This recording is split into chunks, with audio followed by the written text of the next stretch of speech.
que je suis. Jésus, je viens.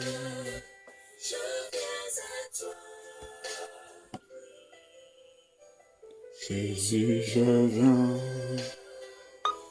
viens à toi, tel que je suis, je viens à toi. Jésus, je viens à toi, tel que je suis, prends-moi. Amen. Alléluia. Douce, oh, Amen. Amen. Oh, le ciel, je suis en route.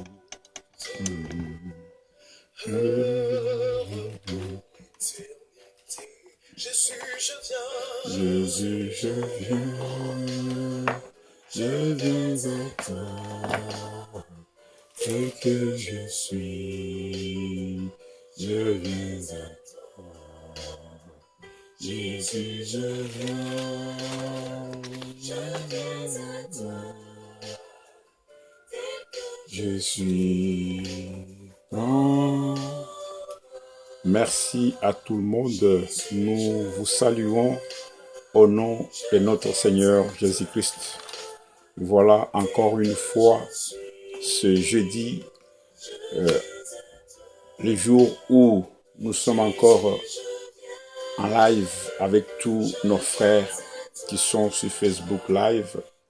Que Dieu vous bénisse partout où vous êtes, en Amérique, au Canada, en Afrique, en Asie, tous les frères ayant la même foi, mes amis, mes collègues, mes parents, mes cousines, mes neveux, que le Seigneur vous bénisse richement. Et je remercie le Seigneur pour le temps qu'il nous donne encore de pouvoir parler ou de pouvoir partager une parole ensemble, parce que la Bible dit l'homme ne vivra pas du pain simplement, mais il vivra de toute la parole qui sort de la bouche de Dieu. Si nous avons la parole de Dieu, c'est que nous avons la sémence de Dieu. Et comme nous avons la sémence de Dieu, cela signifie que nous avons plutôt la vie éternelle. Et cette vie éternelle, nous l'avons simplement en croyant à l'œuvre accomplie à Golgotha. Comment est-ce que nous devons croire à l'œuvre accomplie à Golgotha? Parce qu'étant d'abord pécheurs, nous reconnaissons notre état antérieur. Nous connaissons d'abord ce que nous étions auparavant. Nous avons marché dans la désobéissance. C'est pourquoi il a fallu, pour que nous puissions encore retourner à l'arbre de la vie, pour que nous puissions encore vivre éternellement, il fallait que nous acceptions d'abord le travail que Dieu a fait au travers de son Fils Jésus-Christ. Merci, celui qui n'a pas Christ n'aura jamais la vie éternelle. Parce que la vie éternelle est en Jésus-Christ. C'est en croyant simplement. Et nous avons cette vie éternelle. C'est simplement la foi que Dieu nous produit, que Dieu produit en nous par sa parole. Quand nous avons cette assurance, comme Hébreu dit, que la foi est une ferme assurance des choses qu'on espère. C'est-à-dire, nous sommes en train d'espérer quelque chose.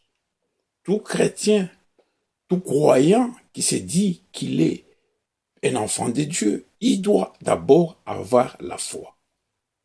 C'est lui qui n'a pas la foi en Dieu. Il y a des gens qui ont la foi dans leur pays, ils ont la foi dans leur armée, ils ont la foi dans leur père, ils ont la foi dans leur famille. Il y a même de femmes qui ont la foi concernant leur mari. Mais pour tout véritable chrétien, il doit avoir la foi en Dieu, c'est-à-dire une assurance que c'est lui qui m'a appelé par sa parole, il est celui qui me donne la vie éternelle. Cette vie que nous avons, c'est une vie éphémère, comme la Bible dit, que la vie de l'homme sur la terre est agitée. L'homme est toujours agité. Il peut avoir tout ce qu'il a besoin dans son cœur. Mais après, il y aura encore un autre besoin qui va encore s'augmenter. Il aura toujours les désirs d'avoir plus. La vie de l'homme sur la terre, elle est agitée. Même s'il a combien de milliards, il voudra qu'un jour qu'il puisse dominer. C'est ce que l'homme est. Regardez aujourd'hui, ceux qui sont de milliardaires, de billionnaires ou quoi que je puisse appeler. Mais quand tu as l'argent, l'homme a toujours maintenant voulu qu'il puisse dominer sur l'autre être humain, malgré l'argent, malgré la voiture ou de maison. C'est pourquoi la vie que nous avons sur cette terre est une vie éphémère. C'est une vie courte, elle est agitée. Et la Bible dit que le temps que nous puissions durer sur cette terre a été déjà écrit dans la parole de Dieu. Si le Seigneur a dit que tu vas faire 80 ans, à 80 ans, tu vas mourir. Si le Seigneur a dit que tu vas faire 20 ans ou 30 ans, tu vas mourir, il l'a déjà écrit. C'est-à-dire, tous les années de l'homme sur la terre sont déjà mentionnés dans son livre. Il a déjà mentionné ça. C'est pourquoi, ayant la parole de Dieu, nous sommes le peuple privilégié. C'est-à-dire, nous recevons la vie éternelle par l'assurance que nous avons à l'œuvre que Dieu a fait à Golgotha. C'est une œuvre faite déjà. Nous n'avons pas la vie éternelle parce que nous partons dans une église. Nous n'avons pas la vie éternelle parce que nous avons crié à un homme ou nous avons du respect envers un prophète. Nous avons la vie éternelle. C'est quand nous croyons simplement à l'œuvre accomplie à Golgotha et nous disons, nous avons répondu parce qu'il y avait une condition. Le Seigneur a dit, là où il y a effusion, là où il y a transgression, il doit y avoir effusion du péché. Sans effusion du sang, il n'y a pas le pardon du péché. Et cette effusion du sang a été à cause de le Seigneur qui est venu lui-même, comme il est dit dans Ésaïe, que le Seigneur viendra lui-même et il vous sauvera. Ce n'est pas un prophète qui nous a sauvés. Ce n'est pas un prédicateur. Ce n'est pas un pays qui peut nous sauver. Et à plus forte raison, ce n'est pas une nation qui peut nous sauver. Malgré les noms que les gens peuvent porter. Ce n'est pas les noms d'un chrétien, que tu t'appelles Matthieu, Jean, Marc, ou Zébédée, ou qui. Ce n'est pas ces noms-là qui te sauvent. C'est simplement l'assurance, la foi que tu as au sacrifice. C'est pourquoi, bien-aimés, nous sommes un peuple privilégié. Et chaque fois que nous puissions marcher sur cette terre, nous pouvons dire, Seigneur, je te remercie et j'aime que je puisse marcher avec toi. Voilà, hier, nous avons écouté la parole de Dieu, mais nous avons eu de petits problèmes techniques. C'est pourquoi on n'a pas pu mettre de vidéos de Frère Franck, mais nous l'avons fait ce matin. Que le Seigneur puisse bénir chaque frère qui nous encourage. Il y a deux frères qui m'écrivent. Il y a ceux qui me parlent sur WhatsApp. Il y a les autres qui me parlent sur Viber, sur Imo, sur Twitter. Que Dieu vous bénisse pour vos encouragements. Voilà, comme vous nous encouragez, nous sommes aussi, voilà, ça me donne encore la force d'aller encore en profondeur, de sonder, de voir et de méditer sur la parole de Dieu. Parce que prêcher la parole de Dieu, ce n'est pas simplement venir et ouvrir la Bible et commencer à parler. Non, frère. Un serviteur de Dieu, il doit vraiment il doit faire une étude. Il faut qu'il puisse vraiment s'imbiber dans la parole de Dieu, qu'il puisse méditer. Voilà le mot que je cherchais. Qu'il puisse beaucoup méditer. malgré que parfois, j'ai le mot des dents qui est en train de faire mal, mais nous sommes obligés de partager la parole avec vous. Nous allons partager la parole. Voyez, le Seigneur nous aime beaucoup. C'est pourquoi je remercie tout frère qui, ayant un petit temps, il peut, quand tu vois que nous sommes en ligne, il peut nous suivre en direct, en live. Il y a des frères en Afrique, des frères en Europe, au Canada, partout, que le frère nous suive. Que Dieu vous bénisse richement. Et nous savons que cela ne pleut pas aux autres, mais ce n'est pas tout le monde qui seront d'accord de ce que nous faisons, frère. Ce n'est pas que ce que quelqu'un fait, que tout le monde à 100%, que tous vont aimer. Non. Et ceux qui aiment et ceux qui n'aiment pas, notre problème, c'est de prier envers ces gens. C'est de pouvoir à chaque jour, à chaque moment, dire, Seigneur, nous voulons pas faire notre propre volonté. Nous voulons, Seigneur, que toi-même, tu sois planté dans le cœur de tes croyants.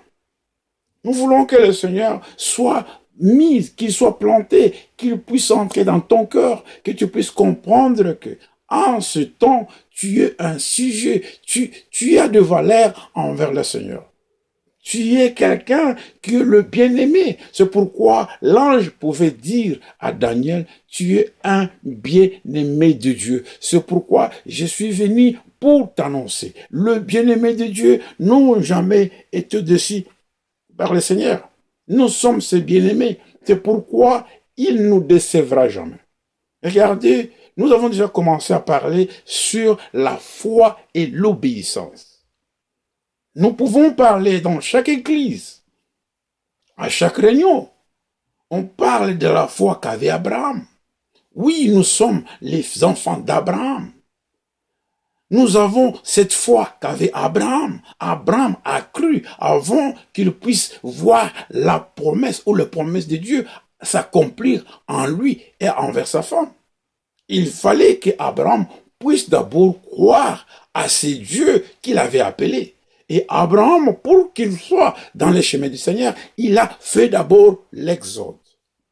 Pour que quelqu'un puisse comprendre, qu'il soit obéissant à la parole de Dieu, il faut que la personne puisse d'abord quitter là où il était. C'est pourquoi, dans la grande commission, il nous est déjà dit, dans Marc, il est au-dessus, allez partout et prêchez la bonne nouvelle. Abraham a cru. Et il n'est pas resté à la croyance. Il a commencé d'abord à obéir. L'obéissance d'Abraham a fait qu'il puisse quitter là où il était, dans la ville où il était, là où il est né. Il a quitté. Une personne, un croyant qui dit qu'il est obéissant à la parole de Dieu, il doit faire d'abord l'exode. Celui qui ne sort pas ne sera pas à mesure d'être soumis au commandement. Nous parlons d'abord de l'obéissance à toute la parole qui est écrite. Ce n'est pas à l'obéissance aux traditions. Non, frère, nous parlons d'une obéissance à ce que Dieu a dit dans sa parole. Parce que si nous n'obéissons pas à la parole de Dieu, nous n'allons pas obéir à ce commandement, on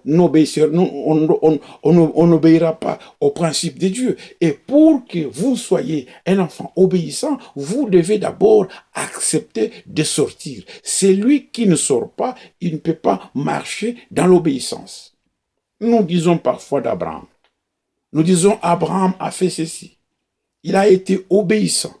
Regardez, en parlant de l'obéissance, nous ne parlons pas de l'obéissance de chaque personne. Nous voulons que chaque personne puisse marcher lui-même dans l'obéissance. Nous voulons que chacun de nous, que nous puissions individuellement. L'obéissance, c'est toi, ma sœur, c'est toi, mon frère, qui doit marcher dans l'obéissance. Le Seigneur nous a envoyé sa parole.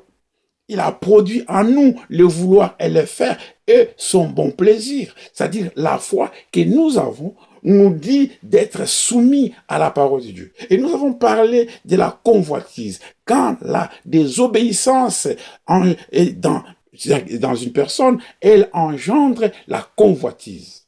Les désirs passionnés, les désirs extrêmes, la convoitise du monde et la convoitise des yeux. Et quand ces choses, nous commençons à marcher, à avoir des désirs extrêmes, cela nous fait écarter, cela nous éloigne de la parole de Dieu. Mais écoutez ce que nous avons lu, nous allons lire l'obéissance de la foi.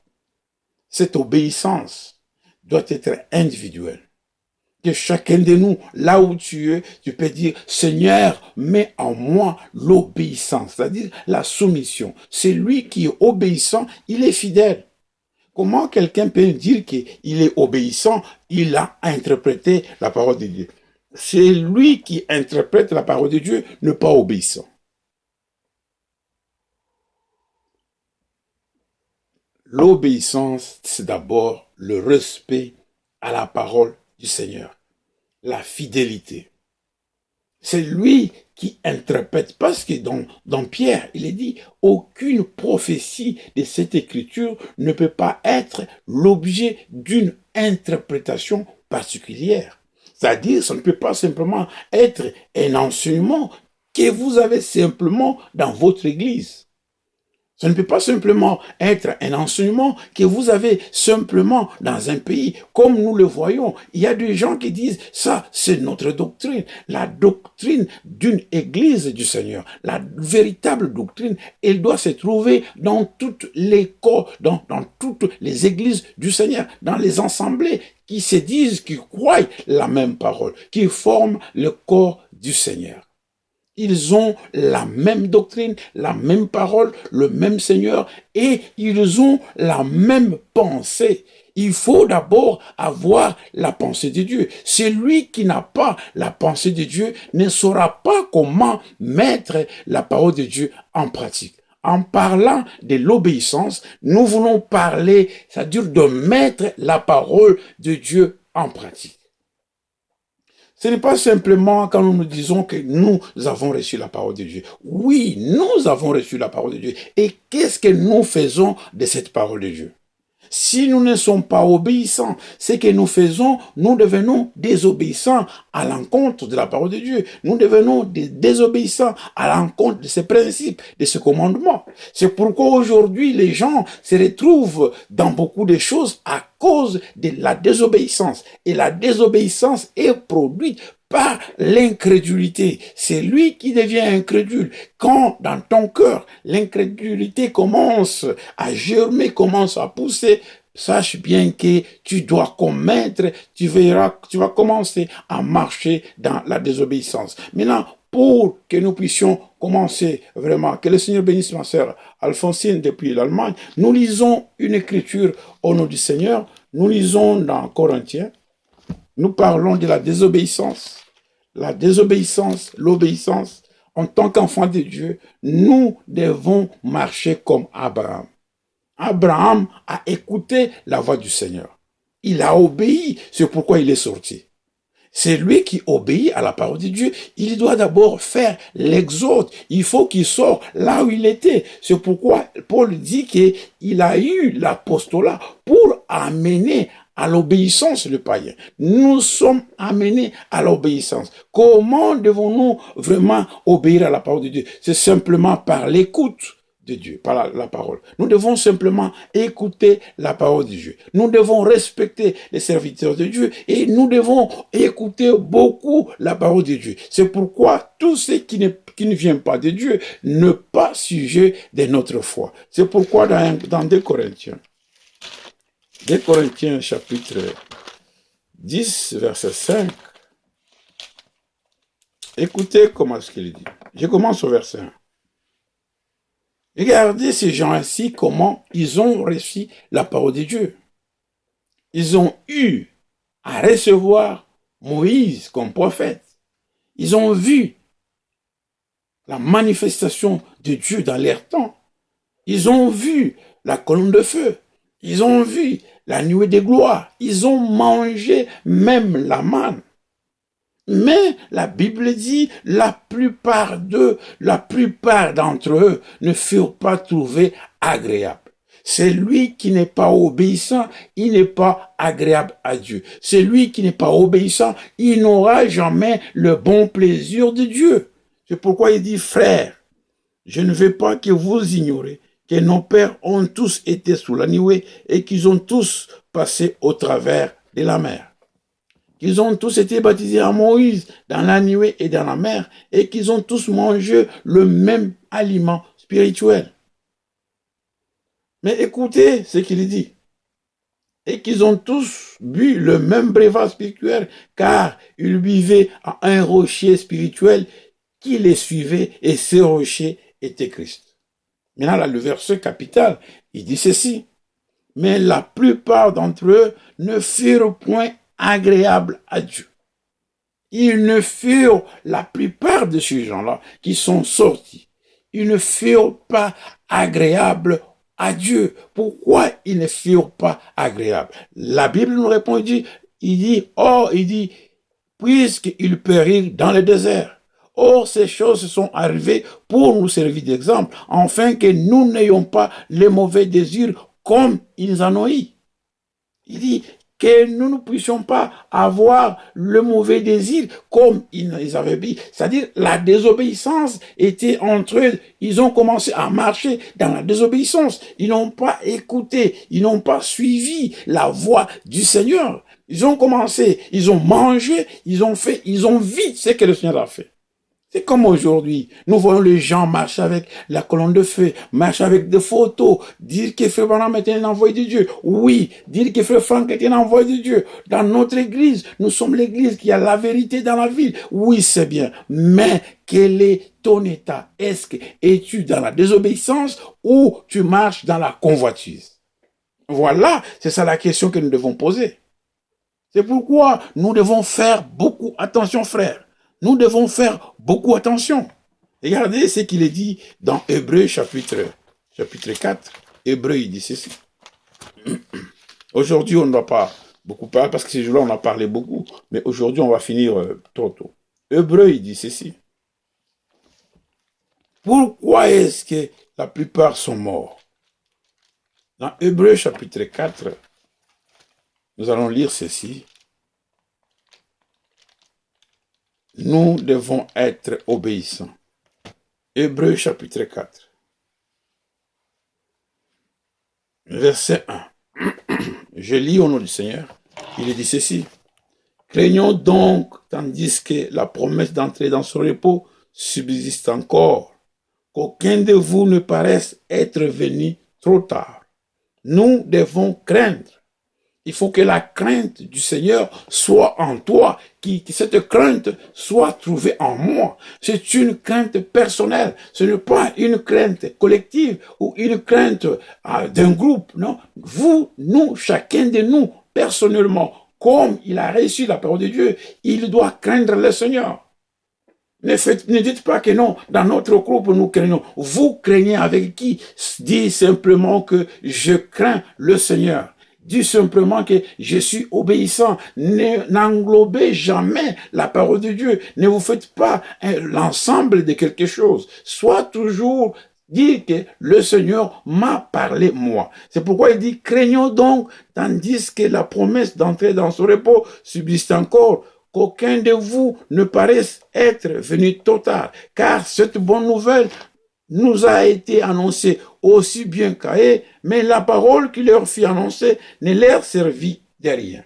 C'est lui qui est désobéissant. La parole qui lui est prêchée ne lui sert à rien. Si on est désobéissant, la parole ne nous sert à rien. La parole nous servira simplement si nous la mettons en pratique. Que nous ne soyons pas simplement bornés à écouter, mais à ne pas admettre, à accomplir, à dire, à faire ce que la parole de Dieu dit. Nous devons, voilà la désobéissance, l'obéissance. L'obéissance, c'est quoi? Nous écoutons la parole de Dieu et nous mettons en pratique, nous accomplissons ce que la parole de Dieu a dit. C'est ça, ce qu'on appelle l'obéissance, c'est-à-dire mettre en pratique la soumission à une autorité. C'est-à-dire nous nous soumettons à l'autorité de la parole de Dieu. C'est lui qui ne se soumet pas à l'autorité de la parole de Dieu, il aura une foi qui est vaine. C'est pourquoi il dit, cette bonne nouvelle a été aussi annoncée à Israël. Nous ne sommes pas le premier peuple à adorer. Il y a des gens qui ont reçu des prophètes. Il y a des gens aujourd'hui, ils se voient vraiment comme spécial. Ils disent, oh, le prophète, Dieu a déjà envoyé de ses serviteurs. Vous n'êtes pas le premier adorateur. Il y a eu des gens qui ont adoré le même Dieu. Il y a eu des gens qui l'ont déjà évoqué. Mais regarde, pour voir comment Dieu est en train de travailler, regardez d'abord comment est-ce qu'il a travaillé avec ceux qui étaient avant nous. Nous ne sommes pas la première génération. Oh, que Dieu puisse nous aider à chaque moment, que nous puissions comprendre que c'est lui seul qui nous a aimés. Que le Seigneur bénisse Simon Victoria, qu'il te bénisse ma soeur, si c'est mon frère. Car cette bonne nouvelle vous a été annoncée bien qu'aille. Mais la parole qui fut annoncée ne leur servit de rien. Il y a des gens où la parole ne les sert à rien, frère. Regardez, quand les gens, nous étions dans les églises indépendantes, on pouvait simplement aller à l'église, on pouvait écouter et on sortait, on ne savait même pas rien ce que la parole a dit. L'obéissance vaut mieux que le sacrifice. Aller à l'église, c'est bien. Donner des dîmes, c'est bien. Est-ce que réellement, est-ce que nous sommes obéissants? Et cette obéissance doit être une obéissance individuelle. Que chacun de nous puisse d'abord dire à lui, est-ce que je suis obéissant à la parole de Dieu?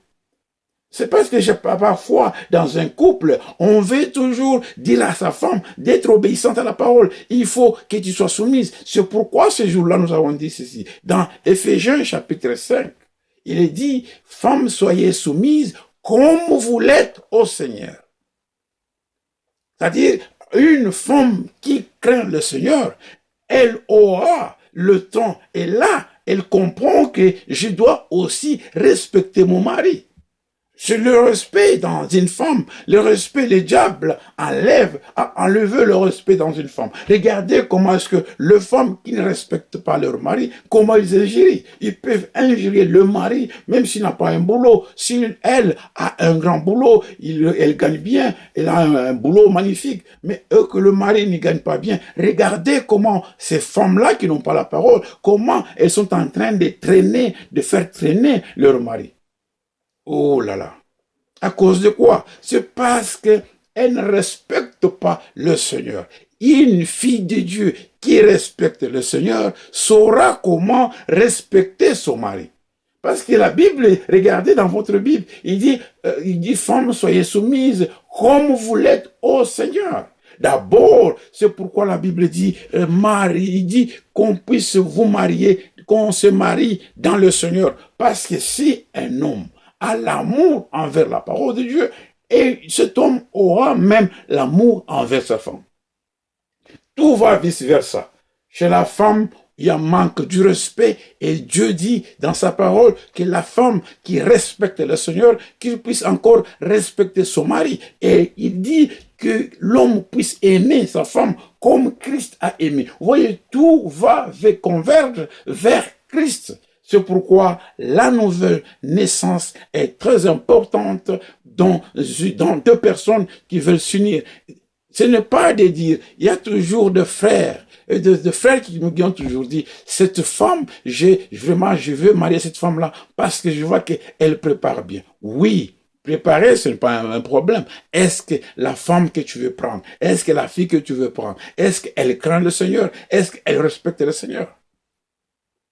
Est-ce que nous respectons le Seigneur? C'est une obéissance individuelle, que chacun de nous puisse se contrôler et dire, oh Seigneur, je vais être obéissant.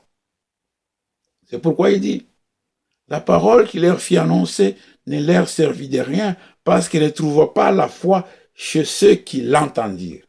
Celui qui ne met pas la parole en pratique, il ne peut pas avoir l'assurance. Il ne peut pas être assuré. Parce que nous sommes assurés que nous quitterons un jour sur cette terre. Bientôt, notre Seigneur viendra nous prendre. Il faut que la parole de Dieu trouve la foi. Il faut que dans notre cœur, dans l'obéissance, qu'il trouve l'assurance, que nous soyons assurés. C'est pourquoi il dit, pour nous qui avons crié, nous entrons dans le repos selon qu'il est écrit. Alors écoutez le verset 6. Oh, puisqu'il est encore réservé à quelques-uns d'y entrer, et que ceux à qui d'abord la promesse a été faite ne sont pas entrés à cause de leur désobéissance. C'est à cause de la désobéissance que le Seigneur a fait périr tous ceux qui sont sortis du pays d'Égypte. Il les a exterminés. Il fit périr tous. Ils sont morts dans le désert. Pourquoi? Parce que la parole n'a pas trouvé la foi dans eux. Ils n'étaient pas obéissants. Nous devons être obéissants en toutes choses. Nous devons être obéissants. Sans l'obéissance, nous ne plairons, on ne doit pas plaire à Dieu si nous marchons dans la désobéissance. Et la désobéissance engendre toujours la convoitise. Celui qui est désobéissant, il va marcher dans la convoitise. C'est pourquoi, dans Romains chapitre 11, verset 30, il dit ceci. Romains chapitre 11. Que le Seigneur vous bénisse. Dans Romains chapitre 11, je suis un peu jeu de douleur de mon dedans, c'est pourquoi je pars très lentement. Il fait déjà froid ici, vous voyez. Mais lundi, Dieu voulant, j'irai voir mon médecin. Dans Romains chapitre 11, que Dieu bénisse tous les frères, qui bénisse ma soeur et mon frère ou ma soeur Simon Victoria, qui te bénisse. Bénisse mon frère Didier Soleil Onia, qu'il te bénisse vraiment. Que Dieu te bénisse mon frère. Dans Hébreux, chapitre 11, verset 30, nous sommes en train maintenant de partager sur l'obéissance, sur la convoitise. Ce sont des choses personnellement que chacun de nous doit expérimenter. De la même manière que tu as expérimenté la nouvelle naissance, c'est la même manière que tu dois expérimenter l'obéissance. Toi-même, si tu es obéissant, tu le sauras toi-même. Tu comprendras que tu deviens obéissant, non pas à la parole du pasteur, non pas à la parole d'une église, mais à la parole de Dieu. Regardez aujourd'hui, dans les églises indépendantes, les gens ont l'air prêches de craindre, d'avoir la peur envers le pasteur, mais tant que ces gens-là sont en train d'interpréter mal les Écritures et ils mettent, regardez ce que le diable fait. Si vous ne croyez pas comme disent les Écritures, le diable fait comment? Vous n'aurez pas la foi et on vous donne les traditions, les dogmes et les commandements d'hommes. Vous serez maintenant esclaves des hommes, non pas esclaves de la parole de Dieu. Et quand vous devenez esclaves des hommes, vous devenez leur marchandise. C'est pourquoi vous allez voir, il y a parfois des femmes aujourd'hui qui craignent beaucoup le pasteur, qui ont peur avec les évangélistes, qui ont peur avec les prédicateurs, mais ils ne respectent même pas leur mari. Regardez, ce sont des choses au contraire. D'abord, vous devez d'abord respecter le mari qui est avec toi à la maison. Vous devez avoir l'amour, vous devez respecter ta femme, vous devez avoir l'amour avec ta femme. Comment est-ce que tu peux aimer deux sœurs de l'église tant que tu n'aimes pas celle qui est dans la maison, mon frère? Il y a des frères, il y a des choses que les frères font, c'est par manque de la connaissance ou c'est l'amnésie spirituelle. Comment vous allez voir un frère, il prend l'argent, 200, 300 $, il donne, il aide de sœur. Mais à la maison, la sœur est en train de galérer. Ça, vraiment, tu ne peux pas me dire que tu as l'obéissance de la parole. D'abord, tu dois aimer la femme que Dieu t'a donnée. Tu dois aimer, tu dois respecter le mari que tu vois. Et tout te regarder comment est-ce que quand les gens n'ont pas l'Esprit de Dieu, n'ont pas la pensée de Dieu, ils sont conduits vers ce qu'on appelle la tradition, le commandement d'homme. Et les gens deviennent des esclaves. C'est pourquoi dans Romains chapitre 11, verset 30, il dit ceci, Romains 11, 30, il dit ceci. Il dit ceci. De même que vous avez autrefois désobéi à Dieu,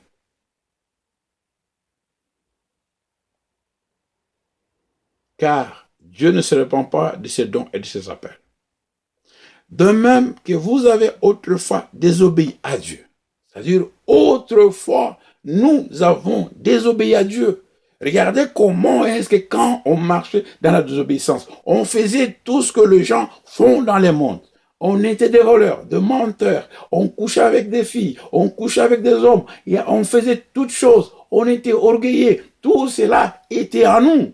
Chacun sait ce qu'il faisait avant. C'est pourquoi Paul, en parlant aux Romains, il dit, de même que vous avez autrefois désobéi à Dieu et que par leur désobéissance, vous avez maintenant obtenu la miséricorde. Nous devons toujours nous dire que frère, il faut que tu te dises que tu haïs la miséricorde. Parce qu'étant désobéissant, Dieu par son amour. C'est pourquoi la Bible dit, Dieu entend aimer le monde, qu'il a donné son Fils unique. Voilà l'amour de Dieu. Moi qui étais désobéissant, je méritais la mort. Mais par son amour, il est venu me chercher. Ce n'est pas moi qui l'a cherché, mais c'est lui qui m'a cherché. Frère, que personne ne puisse pas dire, oh, je cherchais Dieu, oh, moi je suis né comme ça. Même si tu es né, tu ne fumais pas, tu ne faisais pas ceci, tu ne faisais pas cela, c'est bien. Mais cela n'avait même pas droit de te sauver. Tu es sauvé, c'est parce que le Seigneur est venu te chercher, il t'a appelé et à ton tour, tu as répondu à l'invitation. Dieu nous donne la parole de Dieu. C'est nous à nous maintenant de mettre cette parole en pratique. Si nous ne mettons pas la parole en pratique, nous allons marcher encore dans la désobéissance. C'est pourquoi il dit ceci, de même que vous avez autrefois désobéi à Dieu et que par leur désobéissance, vous avez maintenant obtenu la miséricorde. Par la désobéissance d'Israël, aujourd'hui, le Seigneur a tourné le regard vers les nations pour nous prendre, nous. C'est sans miséricorde.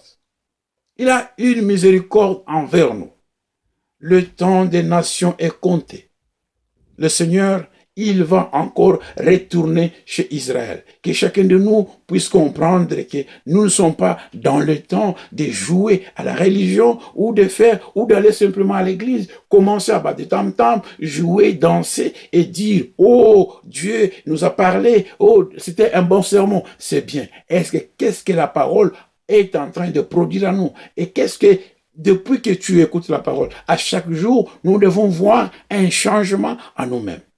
C'est pourquoi il dit, de même, ils ont maintenant désobéi, afin que par la miséricorde qui vous a été faite, ils obtiennent aussi miséricorde. Il dit, car Dieu a renfermé tous les hommes dans la désobéissance pour faire miséricorde à tous. Oh, profondeur de la richesse, de la sagesse et de la science de Dieu, que ces jugements sont insondables et ses voies incompréhensibles. Les jugements de Dieu sont insondables. Ces jugements sont insondables et ses voies sont incompréhensibles. Celui qui ne connaît pas Dieu, il ne comprendra jamais le voie de Dieu. Mais toi et moi, nous avons eu cette grâce, ma sœur, de comprendre le voie du Seigneur. C'est pourquoi, dans Éphésiens, il dit ceci. Oh, regardez un titre 3. Il dit ceci.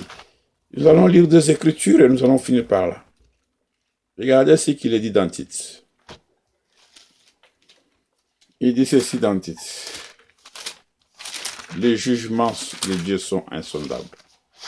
Tite chapitre 3. Nous commençons Tite chapitre 1 verset 16. Quand les gens qui croient en Dieu et qui ne mettent pas la parole de Dieu en pratique, regardez ce que la parole de Dieu dit au travers de Tite.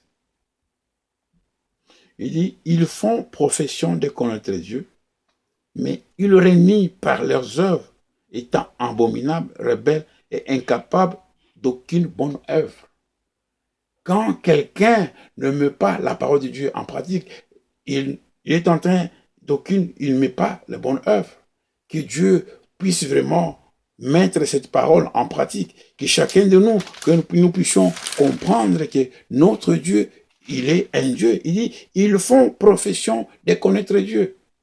Il y a des gens qui font profession de connaître Dieu. Deus abençoa, irmã Elias Morgão, aqui, aonde? São Paulo. Deus abençoa, irmã. C'est pourquoi, dans Tite, il dit, Tite 1, verset 16, il dit, ils font profession de connaître Dieu. C'est lui qui ne met pas la parole de Dieu en pratique. C'est lui qui marche dans la désobéissance. Il sera toujours un religieux. Il aura simplement un Dieu de la bouche, mais son cœur sera éloigné. Il va faire les œuvres, nos œuvres. Il faut que nos œuvres puissent être conformes à la parole de Dieu. Que nous puissions dire au Seigneur, Seigneur, je ne veux pas encore marcher comme dans les temps où je marchais dans la désobéissance. Que chacun de nous, lorsqu'il est tenté, qu'il puisse retourner à Dieu et lui dire, Seigneur, j'aime accomplir les œuvres que tu as préparées pour moi en tant que ton enfant. Il dit, ils sont rebelles. Nous ne devons pas être rebelles à la parole de Dieu. C'est lui qui est désobéissant, il est rebelle. Il est incapable. C'est quand quelqu'un est rebelle qu'il devient incapable d'accomplir le bonne œuvre. Mais c'est lui à qui la parole de Dieu est en train dans le cœur, qui met sa parole en pratique. Il fera de bonnes œuvres. C'est pourquoi dans Tite chapitre 3, verset 3, il est dit ceci. Il dit, car nous aussi, nous étions autrefois insensés, désobéissants. Autrefois, nous étions insensés, désobéissants. Autrefois, mais pas maintenant, après avoir que nous avons reçu la parole de la vérité. Après avoir reçu la parole de Dieu, nous ne devons pas encore retourner dans la désobéissance. C'est pourquoi il dit, car nous aussi, nous étions autrefois insensés, désobéissants, égarés, asservis à toute espèce de convoitise. C'est lui qui n'est pas obéissant, il est asservi à toute espèce de convoitise et de volupté, vivant dans la méchanceté et dans l'envie. Quand quelqu'un vit dans la méchanceté et dans la vie, la désobéissance, la convoitise amène toujours le croyant, amène toujours la sœur, amène toujours le frère vers l'envie. La méchanceté, dans l'envie d'une trahie et nous haïssons les uns aux autres. Quand il n'y a pas l'amour de Dieu, quand nous n'accomplissons pas la parole de Dieu, quand nous ne sommes pas obéissants, la désobéissance sur sa place engendre la convoitise. La convoitise amène les croyants vers la méchanceté. C'est pourquoi vous allez voir parmi les croyants dans les églises, il y a toujours de murmures. Parmi les croyants dans l'église, il y a toujours les envies. Pourquoi ces choses-là? C'est à cause de la désobéissance. Il y a toujours des envies. Les gens s'envient les uns pour les autres. Une sœur veut être supérieure à une sœur. Une sœur regarde, l'autre sœur a mis tel chapeau ou tel quoi. Elle aussi, l'autre semaine, elle vient avec des choses extravagantes dans l'église. Tout cela, ce sont les envies qui sont créées par la convoitise. C'est pourquoi il dit, a servi à toute espèce de convoitise. Que nous puissions dire au Seigneur, Seigneur, nous ne voulons pas être asservis à toute espèce de convoitise. Il y a toute espèce de convoitise. Comme l'homme de Dieu, Frère Franck pouvait dire, aujourd'hui, il y a des choses tellement que le diable a créé des choses. Il y a des choses que les enfants voient. Il y a même les choses qui amènent les gens dans le péché. C'est tellement que la convoitise des yeux amène toujours les gens vers ce qu'ils voient comme des choses bonnes. Que Dieu puisse nous aider, qu'il puisse vraiment toucher nos cœurs et que nous puissions dire, Seigneur, nous ne voulons pas être plongés en toute espèce de convoitise, vivant dans la méchanceté. Nous ne devons pas vivre dans la méchanceté. Pourquoi vous vivez dans la méchanceté? Pourquoi on vit encore dans la méchanceté? Un prédicateur ne s'entend pas avec un prédicateur. Ou ils s'entendent, mais sous forme de la politique. Ce n'est pas ça. Nous ne devons pas avoir l'esprit politique au milieu des enfants de Dieu. C'est-à-dire un groupe de prédicateurs, eux, ils sont comme des gens spéciaux. Un groupe de sœurs, ils sont comme des sœurs vraiment spéciaux. De frères, ils sont comme des frères spéciaux. C'est ce qui crée de méchanceté au milieu des enfants de Dieu. Regardez, frères, Quand le Seigneur, quand les apôtres n'avaient pas encore eu le Saint-Esprit, ils pouvaient commencer à se demander, quand tu vas partir, qui va rester, qui va nous diriger? Voilà quand l'Esprit de Dieu, quand on n'a pas l'obéissance à la parole de Dieu, on veut, c'est-à-dire la méchanceté commence à s'installer en nous. Frères, si tu sens que vraiment il y a une méchanceté qui s'installe à toi dans l'église, va dire au frère, frère, pardonne-moi, j'ai le mauvais désir envers toi. Comment est-ce que dans une église, les gens peuvent marcher ensemble si d'abord ceux qui prêchent la parole de Dieu, ils ne sont pas d'accord d'abord eux-mêmes? Ils commencent à se combattre eux-mêmes. Le Seigneur n'aime pas ça. Si le ministère se combattent eux-mêmes, c'est qu'il y a un mauvais esprit. Même l'Église va emboîter le pas. Il va commencer à imiter. Oh, viva dans la méchanceté. Pourquoi y a-t-il de méchanceté au milieu des enfants de Dieu? Pourquoi? Pourquoi cette méchanceté? Or que dans l'église du Seigneur, c'est là où le Seigneur doit déverser son onction pour que nous puissions être guéris, pour que nous ayons de bénédictions, pour que Dieu puisse nous parler. Mais quand il vient et il vous trouve dans l'état où vous êtes, désobéissance, quand vous n'avez pas l'obéissance, le diable vous donnera simplement, vous aurez l'apparence d'être chrétien, mais en toi, tu renies ce que la parole de Dieu dit. Vous les reniez par les œuvres et les actes que vous êtes en train de commettre. La méchanceté, l'envie aujourd'hui. Regardez aujourd'hui. Les prédicateurs, ils sont devenus plus riches que des ministres. Ils sont devenus plus riches que des commerçants. Regardez, tout cela, c'est à cause de l'envie. Regardez même si un frère simplement, pour prendre simplement $100 d'un frère, regardez comment est-ce il va s'exploser. Il y a des frères qui s'explosent à cause d'argent. Il peut parler et il peut être désorienté. Ce n'est pas cela. À cause de l'envie. Parfois, il ne fait pas d'autres choses, il ne fume pas. Mais lui, quand il touche simplement à son argent, là, vous devenez des ennemis. Tout cela pourquoi? C'est parce qu'il y a l'envie. Vous pouvez vous appeler bien-aimé frère, heureux comme ça, mais touche simplement à quelque chose qu'il aime directement, c'est devenu un problème. Tout cela à cause de quoi? La méchanceté, l'envie. Les gens s'haïssent dans les églises. Pourquoi vous vous haïssez? Tout cela, ce sont les fruits de la chair. Quand la désobéissance commence à prendre place dans le cœur de croyants, c'est la chair, le vieil homme qui est en train de marcher. La désobéissance nous amène toujours vers la sanctification. L'obéissance plutôt nous amène vers la voie de la sanctification, mais plutôt la désobéissance vous amène vers le vieil homme. C'est le vieil homme quand il commence à prendre place à vous, il y a maintenant la méchanceté, on commence à saillir les uns et les autres. Pourquoi vous haïssez votre frère? Pourquoi vous haïssez l'autre ministre? Que chacun puisse faire son travail, ce que Dieu lui a donné de faire.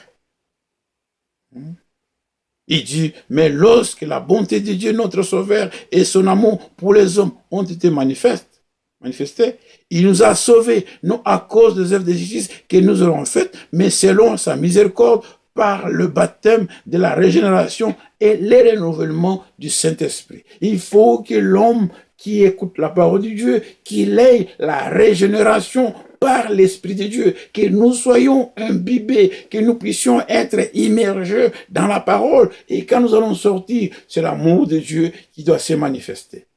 Nous saurons comment agir dans chaque situation. C'est pourquoi il dit ceci, qu'il a répandu sur nous en abondance par Jésus-Christ. Nous devons avoir l'Esprit de Dieu par abondance. Pas simplement une partie, mais il faut que l'Église soit immergée dans toute la parole de Dieu et que son Esprit puisse couler en abondance dans son Église. Pourquoi? Parce que quand l'Esprit de Dieu est en train de couler, personne ne commencera à haïr notre frère. Que Dieu vous bénisse vraiment. Qu'il vous bénisse. Je vois mon frère Eduardo depuis l'Angola qui bénisse le pasteur. Que Dieu te bénisse. Nous sommes très contents de vous voir parce que nous parlons de la foi, de l'obéissance et la convoitise de la chair. Parce que nous sommes les enfants de Dieu. Et comme nous le parlons, comme il est dit dans Tite chapitre 3, il est dit ceci, car nous aussi, nous étions autrefois insensés, désobéissants, égarés, asservis à toute espèce de convoitise et de volupté, vivant dans la méchanceté, dans l'envie et d'une détrahie, et nous haïssons les uns aux autres, frères. Cette attitude ne peut pas se trouver parmi les enfants de Dieu, où les gens s'haïssent les uns aux autres. Ça, si le Seigneur vient, il ne trouvera pas une église comme ça. Nous marchons vers la perfection. Il faut que les choses parfaites puissent se trouver dans l'église. Nous avons parfois agi comme des enfants, mais à chaque jour, quand nous écoutons la parole de Dieu, que nous puissions dire, Seigneur, fais-moi que la méchanceté que la méchanceté sorte. Comment tu peux regarder ton frère, mais tu es méchant dans ton cœur? Mais c'est comme le frère Franck pouvait dire, regardez même quand les enfants, quand vous quittez l'église, comment est-ce que vous vous saluez? Quand quelqu'un a la méchanceté dans le cœur, il le salue. Parfois, il fait semblant, il va aller saluer notre sœur. Est-ce que c'est dans cet état que l'église va rencontrer le Seigneur?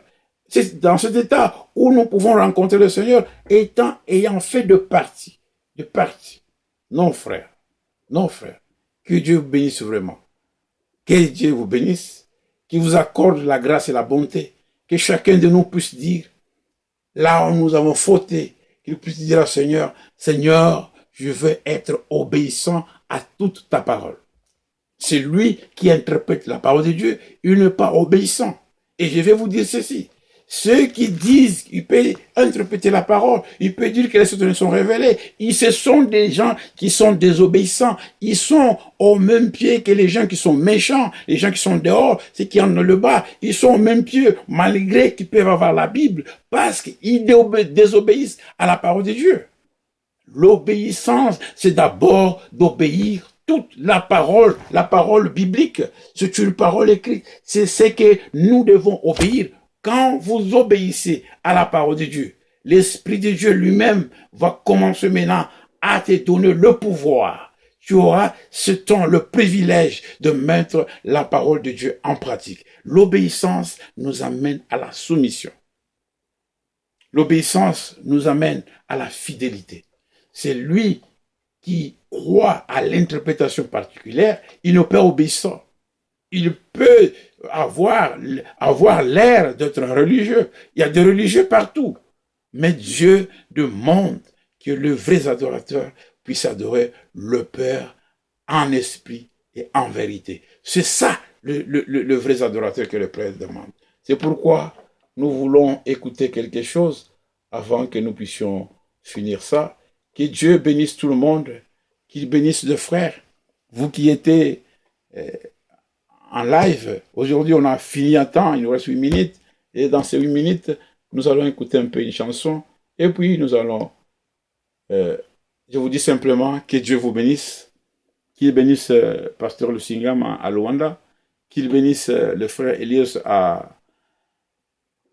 au Brésil, que Dieu vous bénisse, saluez l'église où vous êtes, déjà mensual irmão Elias, cumprimento a família, a igreja toda no Brasil. Vraiment, nous sommes bien privilégiés. Nous avons partagé la parole, malgré que j'ai le mot dedans. J'irai lundi voir mon médecin pour un peu que ça puisse finir ça, parce que ça me dérange en parlant. Écoutons d'abord ce quoi-là et nous allons.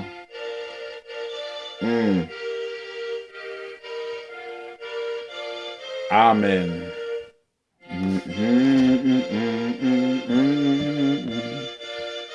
Soyons fermes et forts, redoublez les efforts. Debout pour la bataille. Nous devons être debout. C'est une bataille. La vie chrétienne est une bataille. Tu ne peux pas seulement tomber et rester toujours tombé. Non. Tu fais quelque chose, réveille-toi et marche vers le Seigneur. Parce que nous devons avoir l'obéissance à la foi. Et la foi vient de ce qu'on entend. Et ce qu'on entend, que ça vient simplement de la parole de Dieu. C'est ça la foi. C'est pourquoi, si quelqu'un est obéissant, il ne parlera pas mal d'un frère. Il ne parlera pas mal. Vous parlez mal entre vous, c'est parce que vous n'êtes pas obéissant à la parole. Vous n'avez pas l'assurance. Je vous assure que c'est lui qui a commencé cette bonne œuvre en vous. Il faut d'abord que le Seigneur commence. Ce n'est pas qu'un prédicateur commence ou une église commence, mais il faut que tu sois sûr que c'est Dieu qui commence quelque chose en toi. Amen. Nous aurons des chants. Il y a de larmes qui coulent quand nous nous repentons. Mais après la repentance, c'est la joie du salut que le Seigneur met en nous. C'est pourquoi même si nous voulons les chanter, oh, tout joyeux, tout nous joyeux, bénissons le Seigneur et célébrons les louanges, adorons avec la foi le Sauveur. Nous devons l'adorer. Amen, amen. Nous joignons au chant céleste. Gloire à Dieu. Gloire à Dieu. Amen. Que ce chant retentisse. Que la parole retentisse en vous, frères. Incomparable amour du ciel envoya son Fils unique. Amen. Amen.